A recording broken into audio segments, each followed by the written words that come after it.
Bonjour, je m'appelle Frédéric Mout, je suis œnologue et je vais maintenant vous expliquer à quoi sert le carafage-décantage. Alors tout d'abord, physiquement, c'est quoi le carafage-décantage? Donc on va commencer par le décantage, c'est l'action de laisser le dépôt, s'il y en a, dans une bouteille de vin. Donc on laisse le dépôt dans la bouteille en versant le vin dans une carafe.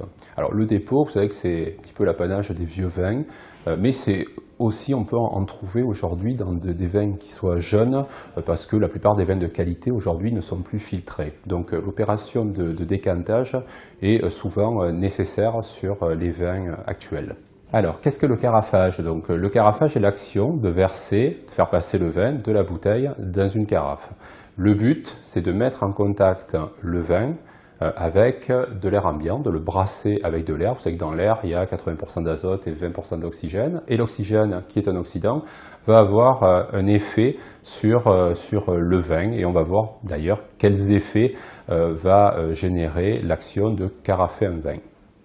Il y a 4 raisons essentielles à décanter et carafer le vin. Alors, une raison est relative au décantage, je n'y reviens pas, donc l'action de laisser le dépôt dans la bouteille.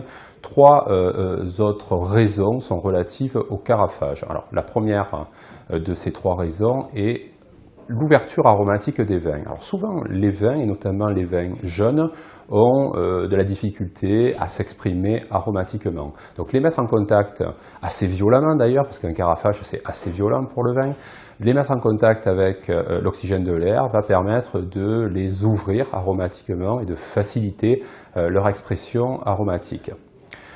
Deuxième raison importante de carafer les vins, elle concerne les vins rouges, à savoir lorsque vous avez des vins rouges qui à l'ouverture présentent des tanins assez rustiques, assez âpres, qui présentent un petit peu d'astringence, eh bien un certain temps de carafage va permettre d'assouplir ces tanins. Alors, il ne faut pas rêver non plus, on ne transformera pas un Madiran en Pomerol, mais ça aidera quand même le vin dans sa structure à être beaucoup plus aimable.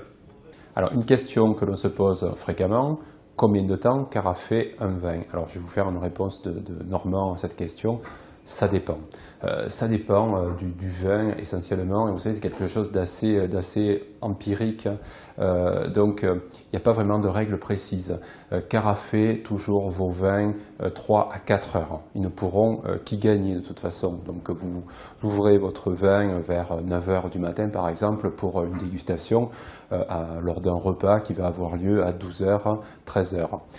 Après, en fait, on a tous fait l'observation suivante. S'il vous reste du vin du repas de midi et vous le regoutez le soir, souvent vous observez, enfin ça peut arriver en tout cas, que le vin est meilleur que celui que vous avez dégusté au repas du midi. Donc à ce moment-là, c'est à noter dans un coin de votre carnet de cave. La prochaine fois, au lieu de le carafer 3 heures, il faudra le carafer un petit peu plus, 4 heures, 5 heures, 6 heures au besoin. Alors tous les vins, je dis bien tous les vins, gagnent à être carafés à une seule exception, les vieux vins. Alors un vin vieux, c'est un vin qui est resté pendant plusieurs décennies, on va dire les 30-40 ans par exemple, à l'intérieur d'une bouteille en absence d'oxygène. Si vous carafez un vieux vin qui est un être très fragile, très subtil, eh bien, donc vous allez le mettre en contact avec énormément d'oxygène et vous allez l'oxyder extrêmement rapidement. Vous allez donc perdre toute la subtilité que peut présenter d'un point de vue aromatique un vieux vin. Donc surtout, ne carafez pas les vieux vins. Comment les servir justement ces vieux vins? Eh bien, il va falloir aller le chercher dans votre cave la veille, le mettre de la position horizontale normalement dans laquelle il évoluait, dans laquelle il reposait. Il va falloir le mettre en position verticale et le laisser la bouteille en position verticale durant toute une nuit, ce qui va permettre au dépôt présent dans ce vieux vin de décanter naturellement et d'aller se déposer au fond de la bouteille. Le lendemain, au moment du repas, il va falloir aller le chercher et pas avant. Vous l'ouvrez au moment de le servir et surtout au niveau du service, vous le versez dans un panier verseur. Pourquoi un panier verseur? Ça va permettre au vin de garder une inclinaison modérée sur la table et surtout éviter de passer la bouteille de position verticale en position horizontale lors du service.